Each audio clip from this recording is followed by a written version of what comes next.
Hello everyone, welcome back to economics classes. Chapter number 8 human capital formation. ये chapter Indian eco का बड़ा ही important chapter है। ये chapter basically रटने वाला नहीं है, याद करने वाला नहीं है। ये चैप्टर कंसेप्चुअल चैप्टर है। ह्यूमन कैपिटल एक बहुत बहुत बड़ी एसेट या बहुत बड़ी प्रिगोसाइट्स है हमारी नेशन के लिए।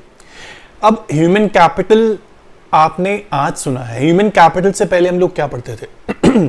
ह्यूमन कैपिटल से पहले हम पढ़ते थे कि फिजिकल कैपिटल क्या होता है, फाइनेंशियल कैपिटल क्या होता है। ह्यूमन कैपिटल हम लोग बहुत कम सुनते हैं।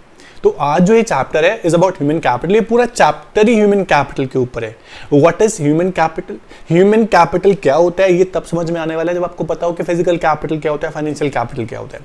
बहुत डिफरेंट चीजें हैं, इतना डिफरेंस भी नहीं है बट समझ में आ जाएगा क्या कि फिजिकल कैपिटल क्या है। सर फिजिकल कैपिटल मीन्स आप जब भी प्रोडक्शन करते हो, प्रोडक्शन करने के लिए आपको चाहिए मशीन्स।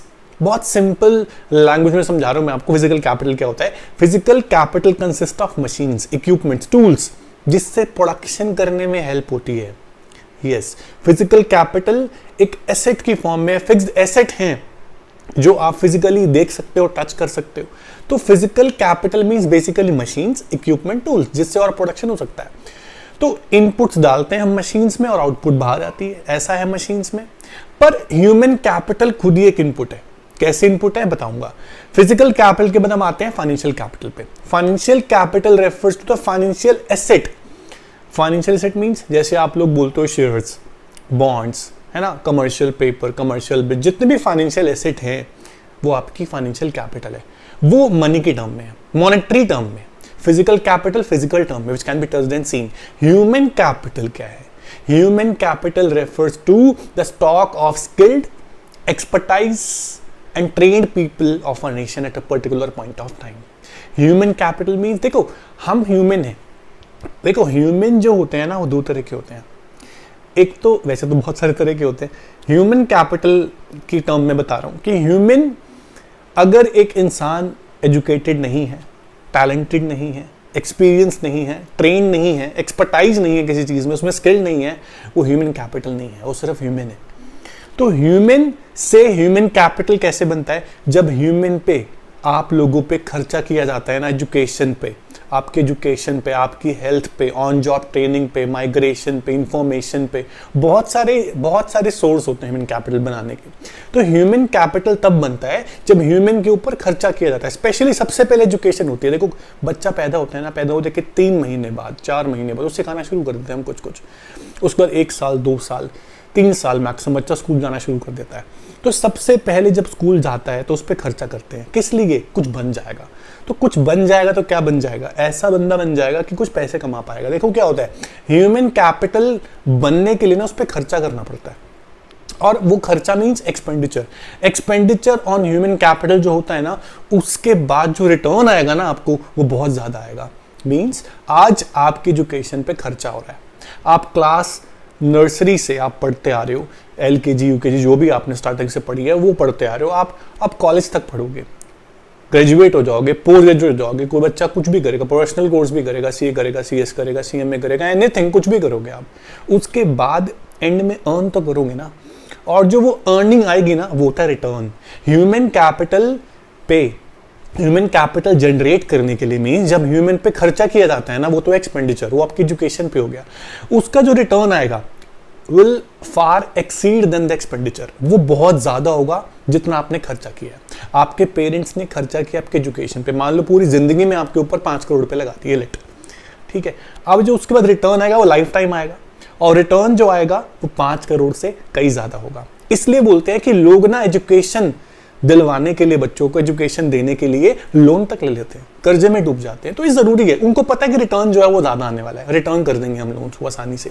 तो ह्यूमन कैपिटल क्या मैं बताने जा रहा था आपको, मैं कहां चला गया। Human capital refers to the stock of expertise, experience मतलब स्किल, ट्रेंड मतलब उनको, देखो क्या होता है, सबसे पहले एजुकेशन लेते हैं। एजुकेशन के बाद लेकर क्या करते हैं, हमारा मकसद क्या होता है, हमारा एम क्या होता है कि हमें जॉब करनी है, हमें बिजनेस करना है, एंटरप्रेन्योर बनना है। तो आप जॉब करते हैं, एंटरप्रेन्योर बनते हैं, कुछ भी करते हैं, अपना बिजनेस करते हैं, तो वहां पर भी आप एक्सपीरियंस लेते हैं अपने बिजनेस का या जॉब का। एक्सपीरियंस लेते लेते आप एक्सपर्टाइज हो जाते हैं, आप ट्रेंड हो जाते हैं। अगर आप ट्रेन नहीं होते तो आपको ट्रेन किया जाता है, चाहे वो ऑर्गेनाइजेशन हो चाहे वो बिजनेस हो। या तो एनवायरमेंट अपने आप ट्रेन कर देता है आपको, या कोई लोग आपके पास होते हैं, टीम होती है आपको ट्रेन करने के लिए। तो ट्रेंड भी होना चाहिए, एक्सपीरियंस भी होना चाहिए, स्किल भी होनी चाहिए उसके अंदर, उसे बोलते हैं ह्यूमन कैपिटल। ऐसे लोगों का नंबर बढ़ता जाएगा, हम बोलेंगे हमारे कंट्री में ह्यूमन कैपिटल बढ़ रहा है। ह्यूमन कैपिटल फॉर्मेशन क्या है? ह्यूमन कैपिटल क्या है? ह्यूमन कैपिटल मींस एक ह्यूमन के अंदर ये चीजें होना। क्या चीजें होना? एजुकेशन है, ट्रेनिंग है, एक्सपीरियंस है, स्किल है। अब ह्यूमन कैपिटल का नंबर बढ़ते चले जाना, एडिंग अप होते चले जाना, is called human capital formation. Formation मतलब इकट्ठा, एक्यूमुलेशन करना। अगर ह्यूमन कैपिटल बढ़ता चला जा रहा है, हम बोलेंगे ह्यूमन कैपिटल फॉर्मेशन हो रही है, ह्यूमन की डेवलपमेंट भी हो रही है। तो ह्यूमन कैपिटल का मतलब क्या है? सो सिंपल, एक ऐसा इंसान जिसके पास ट्रेनिंग भी है किसी न किसी चीज की, वो स्किल भी है, एक्सपीरियंस भी उसके पास है, वो एजुकेटेड भी है। ठीक है, सिर्फ एजुकेटेड होने को हम ह्यूमन कैपिटल नहीं बोलते। एजुकेशन के साथ साथ और चीजें भी हैं जो होनी चाहिए, जैसे कि स्किल, सबसे इंपॉर्टेंट चीज है स्किल। उसके बाद हम बोलते हैं ह्यूमन कैपिटल है। तो ह्यूमन कैपिटल किसी भी कंट्री के अंदर बहुत जरूरी है। कोई भी कंट्री ऐसी नहीं है, कोई भी नेशन ऐसी नहीं है जिसको जरूरत नहीं है ह्यूमन कैपिटल की। ह्यूमन कैपिटल में बहुत इंपॉर्टेंट चाहिए। अब क्यों चाहिए सुनिएगा। मैंने कहा था फिजिकल कैपिटल तो एक ऐसी चीज है, मशीन्स हैं, टूल्स हैं, इक्विपमेंट्स हैं, उसके अंदर हम इनपुट डालते हैं और आउटपुट जनरेट करते हैं मशीन से। लेकिन ह्यूमन कैपिटल खुद ही एक इनपुट है। कैसे? ह्यूमन कैपिटल, देखो एग्जांपल देता हूं आपको। एक मशीन है बहुत बड़ी सी, उस मशीन को ऑपरेट करना है। मशीन ऑपरेट करने के लिए आपने 2 बंदे खड़े कर दिए उसके सामने, मशीन के सामने। एक ऐसा बंदा जिसके पास कोई स्किल नहीं है, उसको मशीन चलाना नहीं आता है। एक ऐसा जो स्पेशली उस मशीन चलाने के लिए ही उसने कुछ ऐसा कोर्स किया है, कुछ पढ़ाई की है। तो अब दोनों में बहुत फर्क है। वो फटाफट से मशीन ऑपरेट करके दिखा देगा 5 मिनट में आपको, लेकिन जो नहीं, जिसको नहीं पता मशीन कैसे चलानी है, जो अनएक्सपीरियंस बंदा है, वो खड़ा ही रहेगा, उसको बटन भी नहीं मिलेगा मशीन ऑन कैसे करनी है। तो यही बात होती है कि ह्यूमन कैपिटल और एक नॉर्मल ह्यूमन में फर्क क्या है। तो ह्यूमन कैपिटल चाहिए हमें, ह्यूमंस नहीं चाहिए। ह्यूमन के साथ साथ ह्यूमन कैपिटल। तो ह्यूमन कैपिटल कैसे बनता है मैं आपको बताऊंगा इस चैप्टर में। इस चैप्टर में क्या क्या है थोड़ी सी बात करते हैं। बच्चे इस चैप्टर में क्या क्या है, सबसे पहले तो है मीनिंग ऑफ ह्यूमन कैपिटल, हमने पढ़ लिया। मीनिंग बोल दो, इंट्रोडक्शन ऑफ ह्यूमन कैपिटल बोल दो। उसके बाद इसके अंदर है कि what are the sources of human capital formation. Human capital formation बनता कैसे है, डिटर्मिनेंट्स बोल सकते हैं हम सोर्सेज को। बहुत ईजी टॉपिक है, इंटरेस्टिंग भी अच्छा टॉपिक है। उसके बाद जो नेक्स्ट टॉपिक है वो क्या है, वो है problem of human capital formation in India. Problems के बाद हम पढ़ेंगे रोल भी इस चैप्टर में है, role of human capital formation क्या होता है। उसके बाद सबसे लास्ट टॉपिक जो वो है कि एजुकेशन का क्या रोल है ह्यूमन कैपिटल जनरेट करने में। ये चैप्टर बड़ा इंटरेस्टिंग चैप्टर है। अब human capital, physical capital, financial capital, ये हम थोड़ा डिफरेंशिएट इसको हम कर चुके हैं। अब हम जो नेक्स्ट टॉपिक पढ़ने जा रहे हैं, फर्स्ट टॉपिक, सबसे इंपॉर्टेंट टॉपिक, वो क्या है, दैट इज डिटर्मिनेंट्स या फिर sources of human capital formation. हम इसमें 6 पॉइंट पढ़ेंगे। इन 6 पॉइंट को पढ़ने से पहले एक बार फिर से बताना चाहूंगा कि ह्यूमन कैपिटल क्या होता है। Human capital formation refers to the stock of expertise, experience यानी कि, ठीक है, स्किल्ड और एक्सपीरियंस बोल सकते हैं हम, ट्रेंड बोल सकते हैं, एजुकेटेड बोल सकते हैं, of a nation at a particular point of time. ऐसे लोगों का बढ़ चले जाना ह्यूमन कैपिटल फॉर्मेशन होता है। अब ह्यूमन कैपिटल फॉर्मेशन कैसे हम जनरेट कर सकते हैं? देखो, ह्यूमन कैपिटल और human capital formation both are different. Human capital तो एक मीनिंग हो गया, ह्यूमन कैपिटल होता क्या है, फॉर्मेशन मींस एक्यूमुलेशन करते जाना, उनको इकट्ठा, उनको बढ़ाते जाना कंट्री के अंदर, नेशन के अंदर, वो होता है ह्यूमन कैपिटल फॉर्मेशन। अब हम पढ़ेंगे सोर्सेस या determinants of human capital formation. इससे पहले ह्यूमन कैपिटल फॉर्मेशन क्या है, आपकी बुक के हिसाब से, आपकी बुक में जो लैंग्वेज है उसको मैं रीड कर देता हूं, एक बार ध्यान से देखिएगा कि क्या है। ह्यूमन कैपिटल सिर्फ पढ़ रहा हूं। Human capital refers to the stock of all the skill and expertise of a nation at a particular point of time. Human capital formation क्या है वो ध्यान से सुनना। ह्यूमन कैपिटल क्या था मैंने बता दिया। ह्यूमन कैपिटल फॉर्मेशन क्या आपके बुक के हिसाब से, human capital formation is the process of adding. मैंने कहा था ना कि ह्यूमन कैपिटल तो मीनिंग हो गया। ह्यूमन कैपिटल क्या होता है, एक्सपीरियंस लोग हैं, ट्रेंड लोग हैं, स्किल्ड लोग हैं। ह्यूमन कैपिटल फॉर्मेशन क्या है कि उनको बढ़ाते जाना, एक्यूमुलेट करते जाना, एडिंग अप करते जाना। तो human capital formation refers to the process of adding to the stock of human capital over time. Human capital के स्टॉक को एड अप ह्यूमन कैपिटल के स्टॉक को एड अप करते जाना over a time is called human capital formation. हमें formation करना है, इकट्ठा करना है, बढ़ाना है नंबर इनका। जितना ज्यादा कंट्री में ह्यूमन कैपिटल फॉर्मेशन होगा उतना ज्यादा कंट्री जल्दी डेवलप होगी। देखो, एक पढ़ा लिखा इंसान, एक बिना पढ़ा लिखा इंसान, कौन सा इंसान प्रोडक्शन में ज्यादा कंट्रीब्यूशन देगा? Obvious human capital, not only human. इसलिए में जरूरत है स्किल्ड लोगों की, नॉट अनस्किल्ड। ठीक है, अब हम पढ़ेंगे कि ह्यूमन कैपिटल फॉर्मेशन की एक और डेफिनेशन है। Human capital formation refers to the process of acquiring and increasing, next एक और बार, acquiring and increasing the number of persons who have the skill, education and experience which are essential for the economic and political development of a country. This is the exact definition जो book में दी हुई है, ध्यान से पढ़ना इस definition को। Yes, तो अब शुरू करते हैं डिटर्मिनेंट्स या फिर sources of human capital formation को। तो ह्यूमन कैपिटल फॉर्मेशन के लिए क्या डिटर्मिनेंट्स है? मैंने कहा था टोटल 6 सोर्स बताऊंगा आपको। तो 6 सोर्सेज में से या 6 डिटर्मिनेंट्स में से, देखो सिर्फ 6 डिटर्मिनेंट्स नहीं, डिटर्मिनेंट बहुत सारे होते हैं। आपके सिलेबस में, आपकी बुक में जो दिया है वो 6 डिटर्मिनेंट्स दिए हुए हैं। तो सबसे पहला सोर्स एक्सपेंडिचर ऑन एजुकेशन। अगर आपको ह्यूमन कैपिटल फॉर्म करना है, बढ़ाना है, तो आपको खर्चा करना पड़ेगा। किस पे? एजुकेशन पे। अपनी एजुकेशन पे खर्चा हम खुद नहीं करते हैं, हम छोटे होते हैं, हम नहीं कर पाते, हमारे पेरेंट्स करते हैं। तो expenditure on education is the first and primary source of human capital formation. इससे होगा क्या? इससे प्रोडक्टिविटी बढ़ेगी। एक ह्यूमन की प्रोडक्टिव एबिलिटी को बढ़ाने के लिए हम खर्चा करते हैं उसके एजुकेशन पे। तो एजुकेशन पे खर्चा कैसे किया जाता है? सिंपल, कि बच्चे को स्कूल में डाल दो, उसकी फीस भरते रहो, हो गया खर्चा। और कब तक? जब तक पढ़ना चाहता है तब तक खर्चा करो। इवन कई लोग तो लोन भी ले लेते हैं, उन्हें पता है कि इसका बेनिफिट, रिटर्न जो आएगा वो एक्सपेंडिचर से कहीं ज्यादा आएगा। तो आपकी बुक के हिसाब से लैंग्वेज क्या है, ध्यान से पढ़िएगा। सबसे पहले, expenditure on education is the most effective way of raising a productive workforce. Workforce एक प्रोडक्टिव है, एक नॉन प्रोडक्टिव है। वर्कफोर्स प्रोडक्टिव तब बनेगी जब वो पढ़े लिखे हैं, स्किल्ड हैं, एक्सपीरियंस्ड हैं। तो एजुकेशन से ही आता है सब कुछ। उसके बाद it is therefore a very important determinant of human capital formation. Most families, ध्यान से सुनिएगा, मोस्ट फैमिलीज डिसाइड टू इंकर ह्यूज एक्सपेंडिचर ऑन एजुकेशन। देखो, कई लोग होते हैं कि बच्चे ने बोला मुझे पेरेंट्स को बोलते हैं मुझे MBBS करा दो, उसमें 10 लाख रुपए लग जाएंगे, 20 लाख रुपए लग जाएंगे, लगाते हैं। उन्हें पता है कि अगर 10-20 लाख आज लगा देंगे तो कल जो पैसा आएगा वो कहीं ज्यादा आएगा, उनको ही फायदा मिलेगा। ठीक है, तो most families decide to incur huge expenditure on education, even they use to take loans. Loans क्यों? Returns on such expenditure are substantially large. जो expenditure आज किया जा रहा है एजुकेशन पे, उस पे जो रिटर्न आएगा वो बहुत ज्यादा होगा। आज हमने 10 लाख का लोन लिया, उस पे 2 लाख रुपए ब्याज दे दिया, कोई बात नहीं, बाद में जो पैसे आएंगे वो और ज्यादा आएंगे।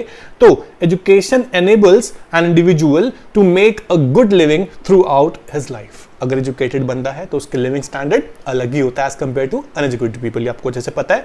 तो his total earnings during lifetime would far exceed his initial expenditure education. जितना स्टार्टिंग में खर्चा किया एजुकेशन के ऊपर, उस पर जो रिटर्न आएगा वो कई फार एक्सेस होगा जो आज खर्चा किया है उससे। तो सबसे पहला पॉइंट आपका ये हो गया। ये क्या पढ़ रहे हैं टॉपिक, हम क्या पढ़ रहे हैं? हम पढ़ रहे हैं सोर्सेज या फिर determinants of human capital formation. Human capital बनाने के लिए क्या क्या चीजें आपको करनी पड़ सकती हैं, सबसे इंपॉर्टेंट जो बातें वो बताई हुई हैं। दूसरा डिटर्मिनेंट क्या है, सेकंड डिटर्मिनेंट क्या है, that is expenditure on health. एक बहुत बड़ी सेइंग है, बहुत बड़ी कहावत है, क्या है? A sound mind is in sound body.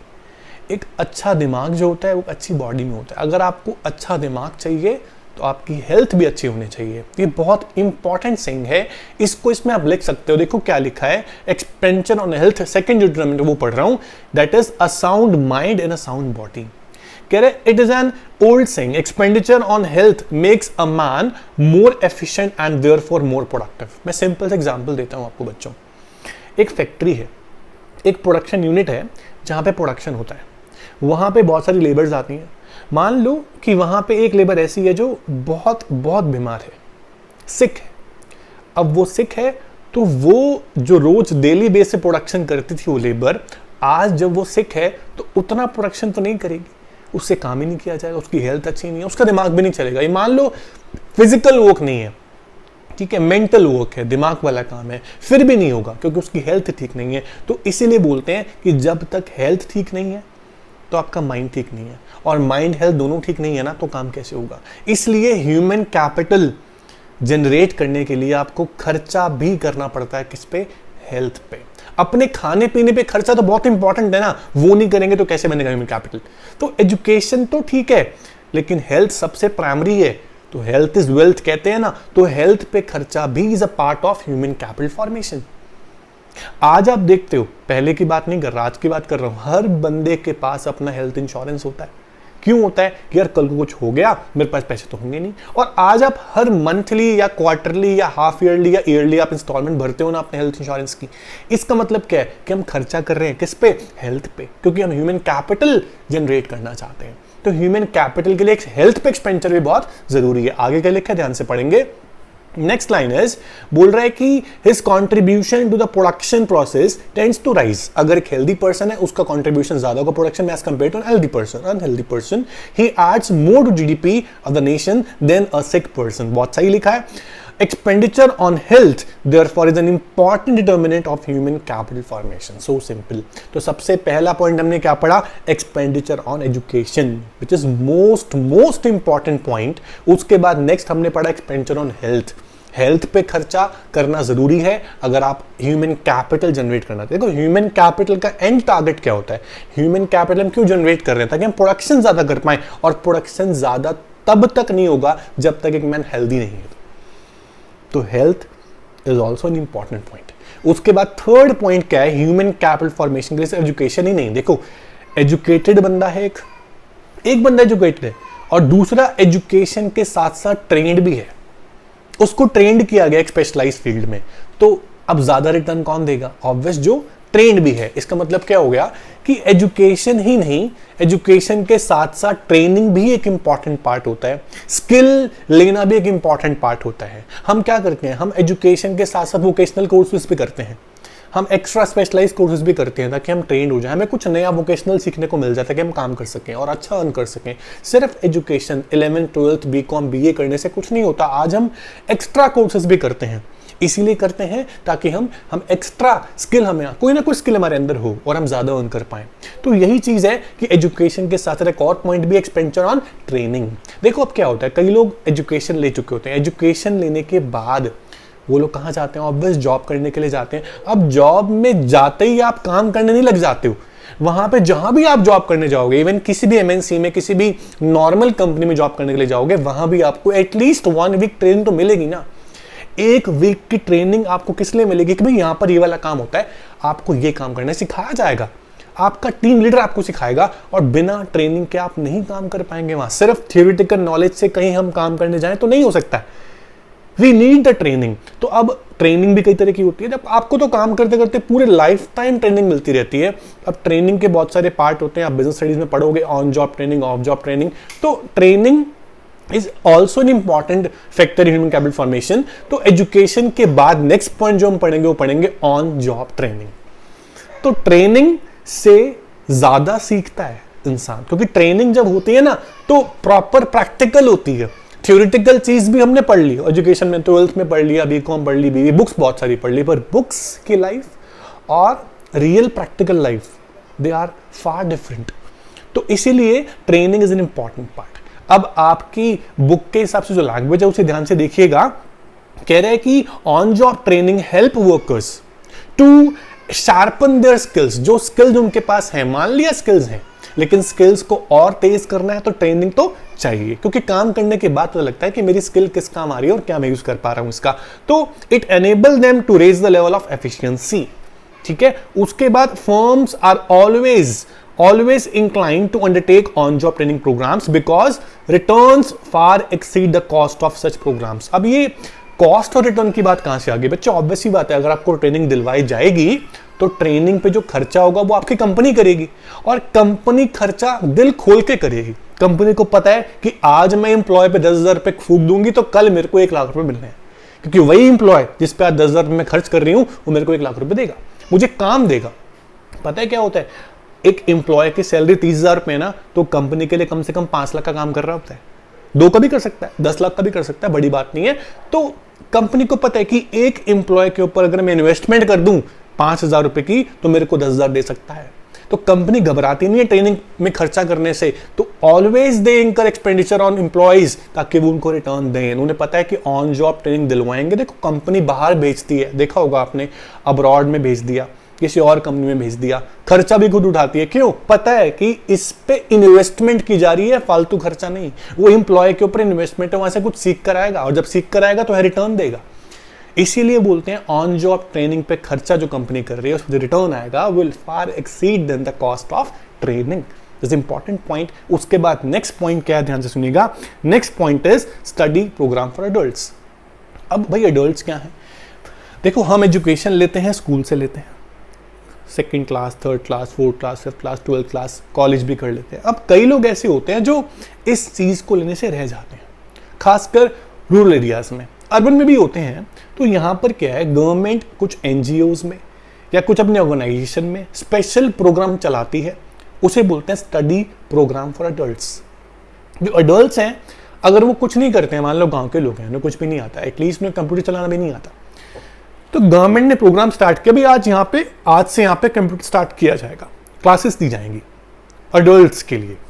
वो लोग वहां पर आएंगे, वो सीख लेते हैं। सीखने के बाद छोटा मोटा काम उन्हें मिल जाता है कहीं ना कहीं एरियाज में। तो ये गवर्नमेंट भी करती है ताकि एटलीस्ट जो अनस्किल्ड लोग हैं कुछ तो काम सीख, जिन्हें कुछ एटलीस्ट जो सीख सकते हैं वो तो सीख लें। तो उनके लिए गवर्नमेंट प्रोग्राम लॉन्च करती है, उसमें भी खर्चा होता है। वो किस लिए कर रही है गवर्नमेंट? ताकि हमारे कंट्री में कैपिटल फॉर्मेशन थोड़ा सा और बढ़ जाए। गवर्नमेंट कहीं से छोड़ नहीं रही है, तो इट मीन जो हो सकता है वो भी किया जाता है। स्टडी प्रोग्राम फॉर एडल्ट्स, आपने देखा होगा कई सारी पिक्चर्स न्यूज में या इंटरनेट पे आप देखते होंगे कि बुक्स में भी होता है कि बड़े बड़े लोग एजुकेशन लेने के लिए जा रहे हैं। ऑड लगता है बट वो जरूरी है, गवर्नमेंट चाह रही है, गवर्नमेंट के लिए इनिशिएटिव ले रही है गवर्नमेंट। तो एक इंपॉर्टेंट पॉइंट है कैपिटल के लिए। उसके बाद जो नेक्स्ट पॉइंट है वो है वेरी इंपॉर्टेंट, माइग्रेशन। अब इस पॉइंट को बहुत ध्यान से सुनिएगा। अब जो नेक्स्ट पॉइंट है वो माइग्रेशन। तो बच्चे माइग्रेशन क्या होता है? Migration means movement from one place to other place. अब कभी कभी क्या होता है, ध्यान से सुनिएगा, अगर मान लीजिए कुछ लोग ऐसे हैं जिनके अंदर एजुकेशन भी है, स्किल भी है, एक्सपीरियंस भी है, पर उन स्किल्स को, उस एक्सपीरियंस को यूज करने का या बोल सकते हैं यूटिलाइज करने का मौका ही नहीं मिल रहा है, तो वो तो वेस्ट है ना स्किल्स। एक दिन बंदा भूल जाएगा, काम ही नहीं करेगा। तो हमेशा क्या होता है कि जब भी एक इंसान स्किल्ड है, टैलेंटेड है, एक्सपीरियंसड है, उसे वर्किंग एनवायरनमेंट नहीं मिल रहा है जहां वो अपनी स्किल्स को यूटिलाइज कर सकता है। तो इंसान क्या करता है? तो इंसान सोचता है कि यार मैं यहां तो कुछ है ही नहीं, मैं कहीं और जाता हूं जहां अपने स्किल्स को यूटिलाइज कर सकूं। तो कई बार लोग क्या करते हैं कि फॉर जॉब अपॉर्चुनिटीज, कहीं जॉब ढूंढने के लिए, अपने स्किल्स को यूटिलाइज करने के लिए लोग मूव करते हैं। पूरी फैमिली मूव कर जाती है from one place to other place, कि वहां उनको जॉब मिलेगी और अपने स्किल्स को यूटिलाइज कर पाएंगे, उसे बढ़ा पाएंगे, उसकी एफिशिएंसी को और बढ़ा पाएंगे। तो खर्चा तो आने वाला है। देखो आपका घर भी यहाँ पे, आपकी फैमिली यहाँ पे, आपका सब कुछ यहाँ पे, फिर भी आप अपना घर छोड़ के किसी और कंट्री में जा रहे हो और या किसी और स्टेट में जा रहे हो, वहाँ पे रेंट पे रहोगे, वहाँ खर्चा आएगा, ट्रांसपोर्टेशन कॉस्ट भी आएगी, लिविंग कॉस्ट भी आएगी, खाने पीने की कॉस्ट भी आएगी। यहाँ अलग है, वहाँ अलग होगा, ऑब्वियस वहाँ खर्चा ज़्यादा आने वाला है, वहाँ हमें पता ही नहीं है क्या है। तो इट मीन्स यहाँ से वहाँ जाने में, इसे बोलते हैं cost of transportation, cost of migration, plus वहाँ रहने में कॉस्ट ऑफ लिविंग, वो सब बढ़ने वाला है। पर यहाँ तो जॉब ही नहीं थी ना, यहाँ तो पैसे आ ही नहीं रहे थे, यहाँ रिटर्न ही नहीं आ रहा था। हमने खर्चा किया अपनी एजुकेशन पे, एक्सपीरियंस पे, टैलेंट लिया, गेन कुछ भी किया, उसका रिटर्न तो नहीं आ रहा है ना। उस रिटर्न को लेने के लिए आप कहाँ जा रहे हो? समवेयर अदर, कहीं और जगह जा रहे हो, और वहाँ पे खर्चा आएगा, ट्रांसपोर्टेशन भी आएगा, लिविंग का खर्चा भी आएगा। उसके बाद जो रिटर्न आएगा ऑब्वियस वो ज़्यादा होगा जितना आपने खर्चा आज किया लिविंग पे या फिर ट्रांसपोर्टेशन पे। तो इसलिए लोग कहते हैं कि अगर लोग माइग्रेट हो रहे हैं यहाँ से कहीं और फॉर अपॉर्चुनिटीज ऑफ जॉब, कुछ नई जॉब ढूंढने के लिए, कुछ नया काम करने के लिए जहाँ अपनी स्किल्स यूटिलाइज कर सके, वो माइग्रेशन है। उस पर जो खर्चा आता है वो करना पड़ता है, क्योंकि उस खर्चे को करने के बाद जो रिटर्न आएगा will far exceed than the expenditure।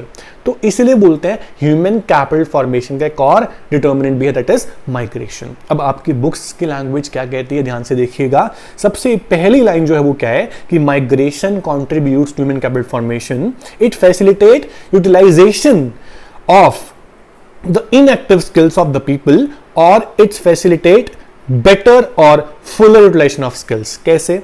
Migration involve cost, migration से कॉस्ट इन्वॉल्व, कौन सी कॉस्ट इन्वॉल्व होती है? Cost of transportation from one place to other place, cost of living, अगर कहीं और जा रहे हो आप।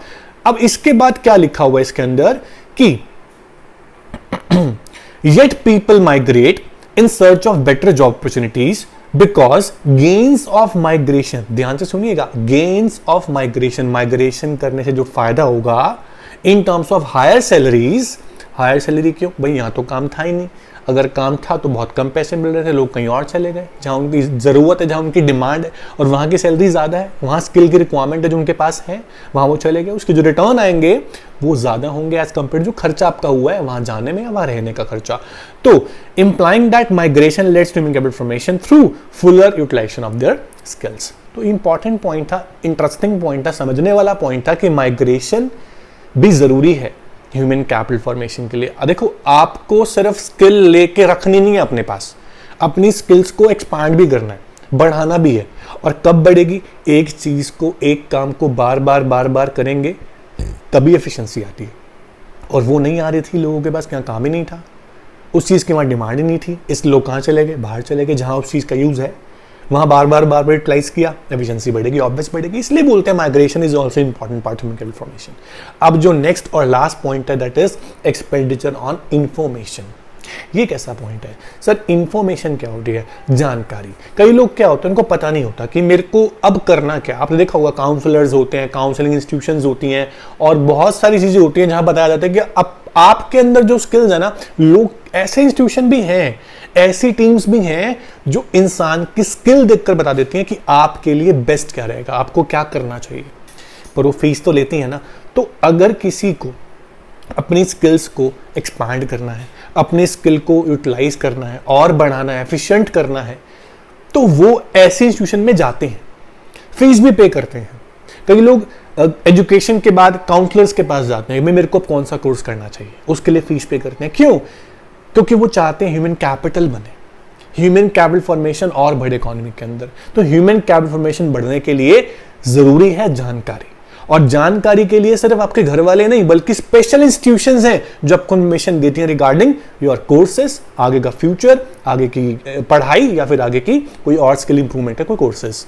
तो इसीलिए ऐसी इंस्टीट्यूशन के अंदर जब हम जाते हैं तो वहां हमें पे करना पड़ता है, वहां भी खर्चा आता है, पर उन्हें पता है कि हम एक स्पेशलाइज्ड इंस्टीट्यूशन से पूछ रहे हैं कि हमें क्या करना चाहिए, तो अच्छा ही बताएंगे, और अच्छा बताएंगे तो खर्चा भी होगा, और खर्चा होगा तो बाद में रिटर्न भी आएगा, और रिटर्न ज्यादा आएगा एज कंपेयर टू जो खर्चा आप उनको पे कर रहे हो इन्फॉर्मेशन लेने के लिए। अब बुक की लैंग्वेज क्या कहती है, सुनिएगा ध्यान से। Expenditure on information relating to job markets and education institutions offering specialized skills is an important determinant of human capital formation. It enables people to actualize their production capacity, potential. Accordingly, expenditure on information is another determinant of human capital formation. आप पढ़ोगे 2-3 बार समझ में आएगा आपको। तो इस topic का conclusion क्या है कि ह्यूमन कैपिटल फॉर्मेशन डिटर्मिनेंट जो हमने पढ़ा, इसका कंक्लूजन क्या है? Briefly, human capital formation is promoted by investment. मैंने स्टार्टिंग में कहा था भाई खर्चा करना पड़ेगा, इन्वेस्टमेंट करनी पड़ेगी, अब चाहे आपके पेरेंट्स करें आपके ऊपर या आपकी ऑर्गेनाइजेशन आपके ऊपर करे। Investment on education, health and on job training programs. Investment on migration also, या इन्वेस्टमेंट ऑन इंफॉर्मेशन ऑल्सो।